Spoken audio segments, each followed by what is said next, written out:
आज जो हम सब्जेक्ट स्टार्ट कर रहे हैं वो है हिस्ट्री ऑफ राजस्थान, यानी कि राजस्थान का इतिहास। फर्स्टली हम क्या डिस्कस करेंगे? फर्स्टली हम डिस्कस करेंगे शॉर्ट क्वेश्चंस, जिसके अंदर हम क्वेश्चंस और उसके आंसर्स जो हैं उनको लर्न करेंगे या हम उनको समझेंगे और उनके आंसर्स को देखेंगे। तो देखिए, फर्स्ट जो है वो हम सोर्सेज देखते हैं। राजस्थान का जो हिस्ट्री है, राजस्थान की जो इतिहास है, उसके सोर्सेज क्या हैं, उसके स्रोत कहाँ से मिले। तो देखिए, कोई भी इतिहास जो है वो किसी भी नई चीज़ को आने में या उनको बढ़ने में हमें सहयोग करता है। यानी कि अगर हम बात करें राजस्थान का इतिहास, तो हमें उससे पता लगता है कि पहले क्या स्थितियाँ थी, पहले किस तरीके की समाज था, किस तरीके के लोग थे, किस तरीके के राजा थे, और आज हम उसको आगे देखते जा रहे हैं।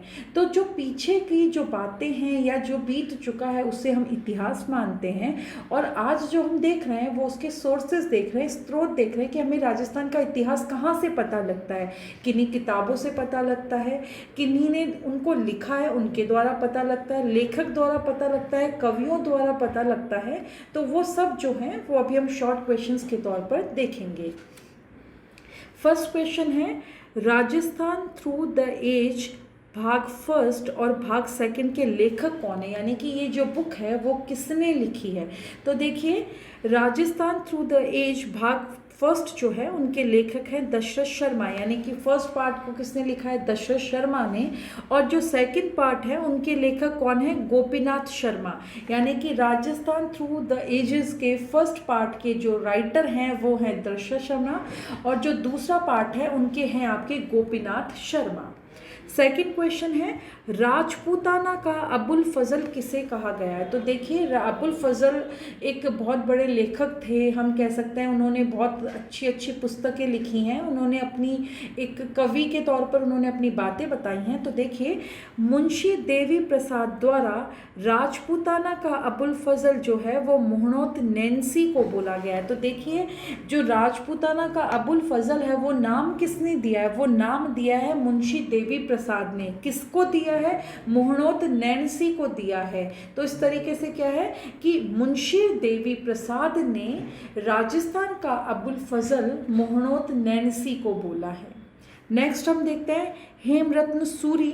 तो ये कौन थे? तो देखिए, हेमरत्न सूरी जो हैं राजस्थानी भाषा में रचित गोरा बादल, पद्मनी की चौपाई आदि जो काव्य कृतियाँ हैं उनको लिखा है। तो अगर हम हेमरत्न सूरी की बात करेंगे तो दो बातें याद रखनी है, पहली गोरा बादल और दूसरी पद्मनी की चौपाई। नेक्स्ट, पद्मावत कौन थे? तो देखिए, मलिक मोहम्मद जायसी ने 1543 में पद्मावत नामक महाकाव्य की रचना की। तो पद्मावत क्या है, यहाँ पर कौन थे या क्या थे? तो देखिए, पद्मावत यहाँ पर एक पुस्तक का नाम है, और किसने लिखा है? यहाँ पे हम कहेंगे कि मोहम्मद जो जायसी थे उन्होंने 1543 में इसको लिखा है। और इसको लिखने का क्या कारण था, इसमें क्या बताया गया है? तो इसमें बताया है अलाउद्दीन खिलजी के चित्तौड़ पर आक्रमण का मुख्य कारण क्या था?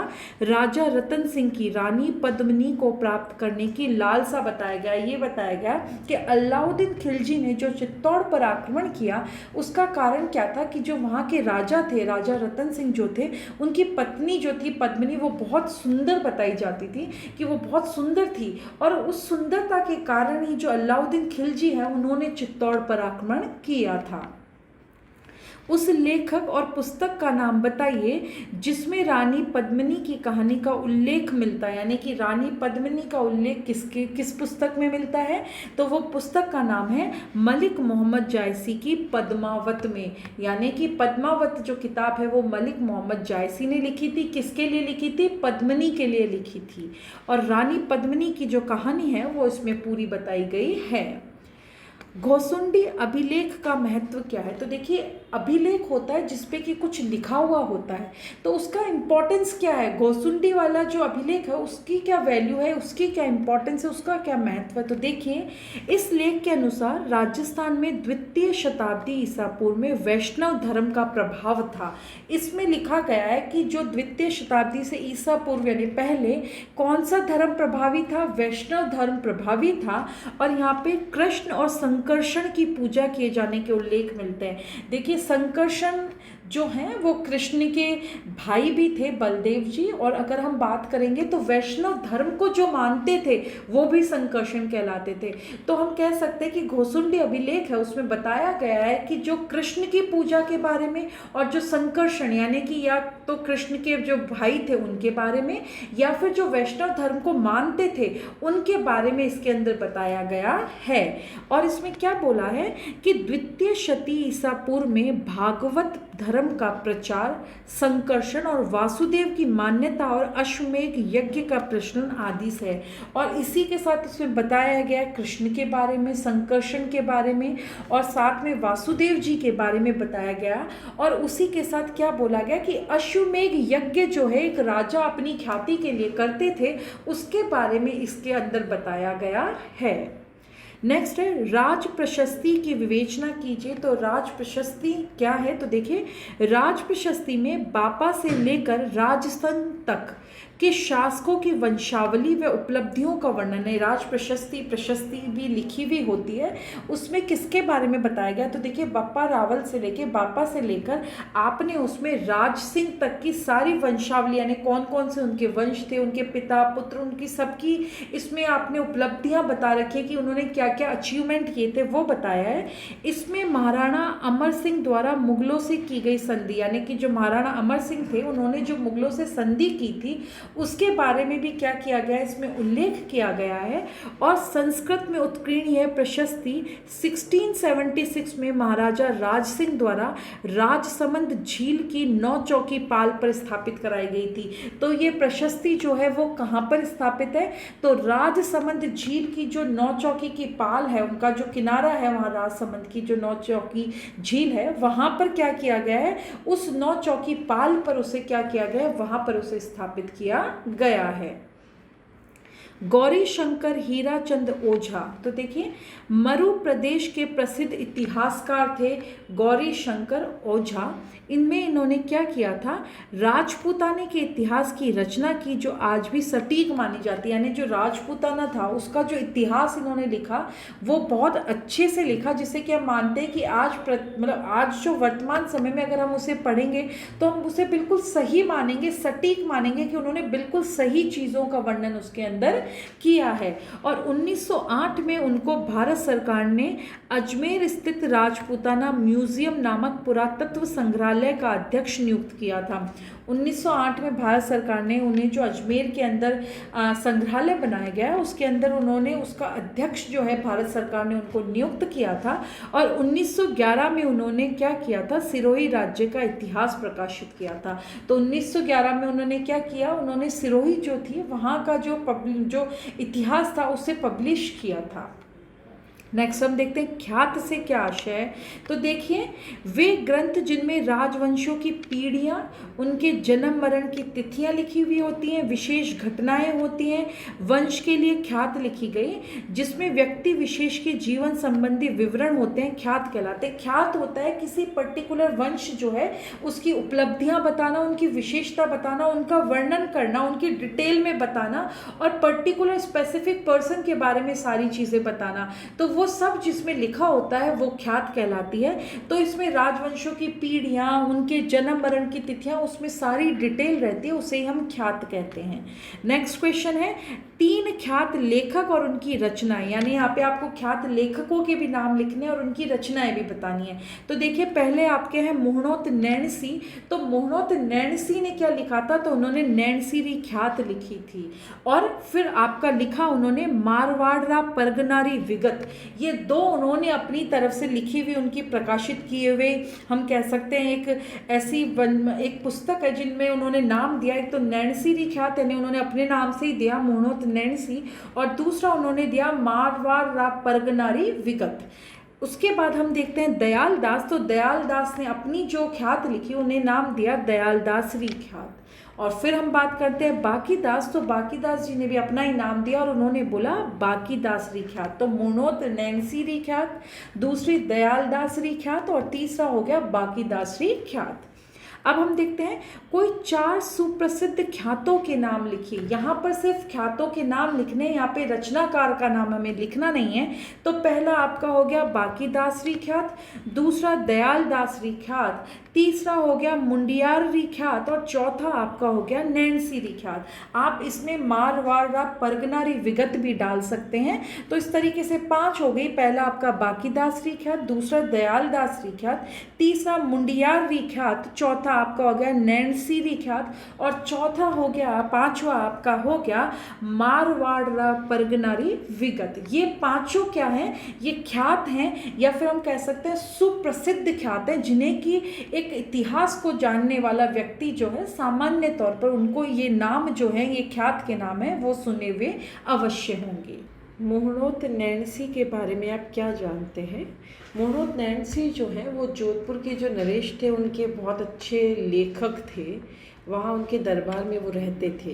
तो देखते हैं, मोहनोत नैणसी जोधपुर नरेश जसवंत सिंह का दीवान और सुप्रसिद्ध ख्यात लेखक थे। और इन्होंने कौन सी रचनाएं लिखी हैं? तो पहला आपके नैणसी ख्यात है और दूसरा आपका मारवाड़ परगना विगत। तो इस तरीके से मोहनोत नैणसी ने 2 मुख्य रचनाएं, तो आपका नैणसी ख्यात जो उसके नाम से ही निकल रहा है, दूसरा आप क्या आएगा मारवाड़ परगना विगत। मारवाड़ कौन सा है? जो जोधपुर की तरफ का एरिया है उसे मारवाड़ ही बोला जाता है।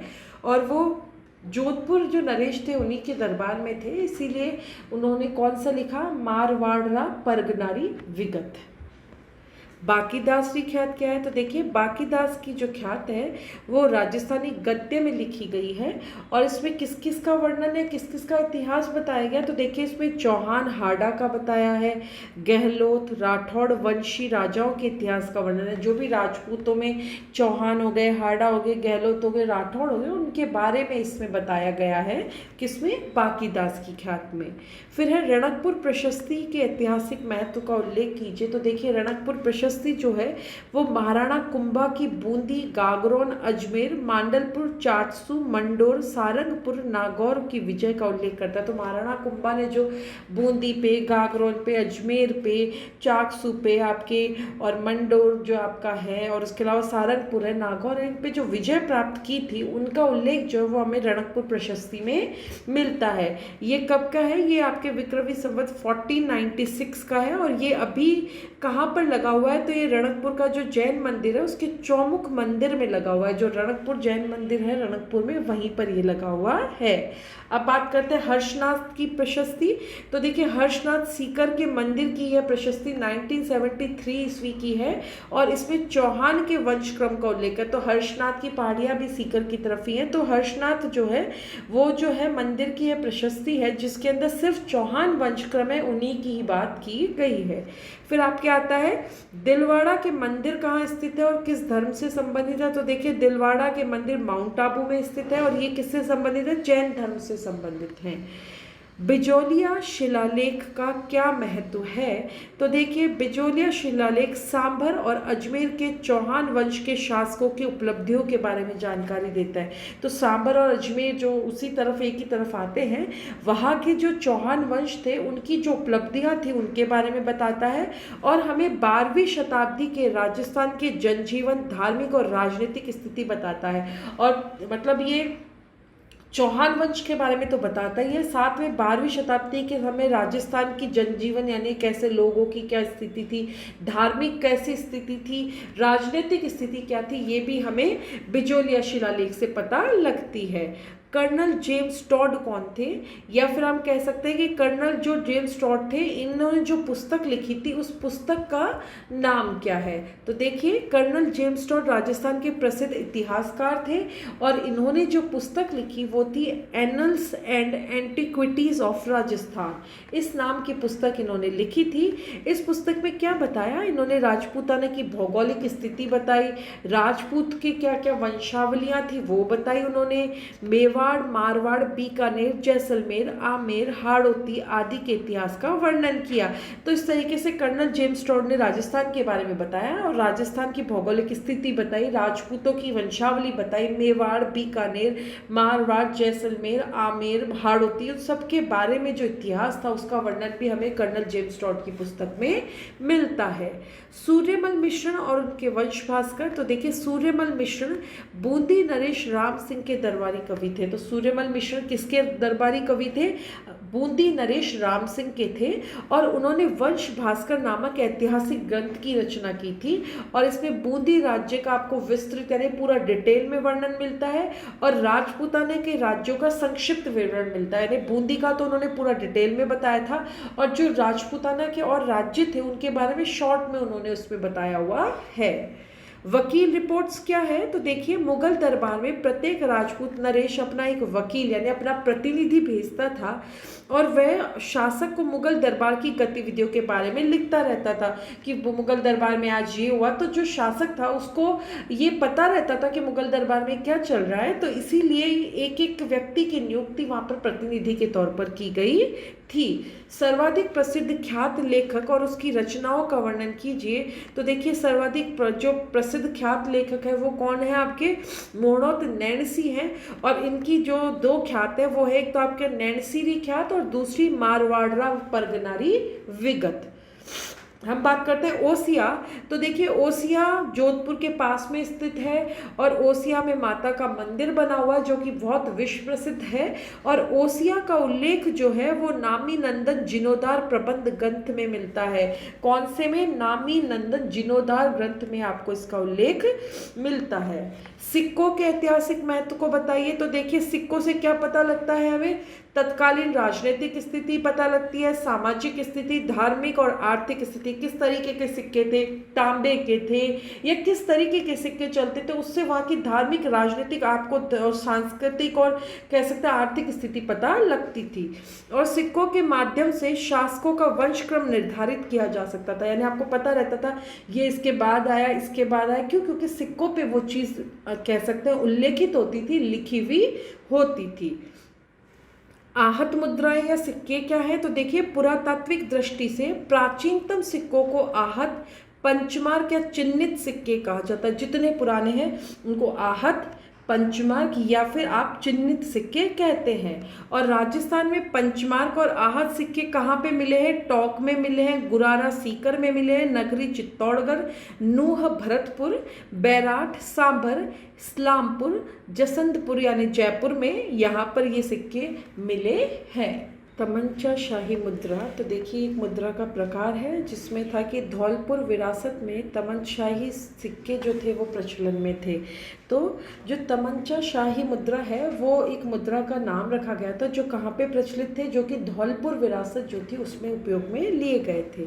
फिर गदिया मुद्रा क्या है? तो देखिए, ये जो है वो 10वीं और 11वीं शताब्दी में चलते थे और इसमें गधे के मुंह की भांति दिखती थी। ये मतलब इसमें जो इसकी आकृति होती थी वो उसकी आकृति ऐसे होती थी जैसे कि गधे का मुंह होता है, वैसी होती थी, इसलिए इसे गदिया मुद्रा कहते थे।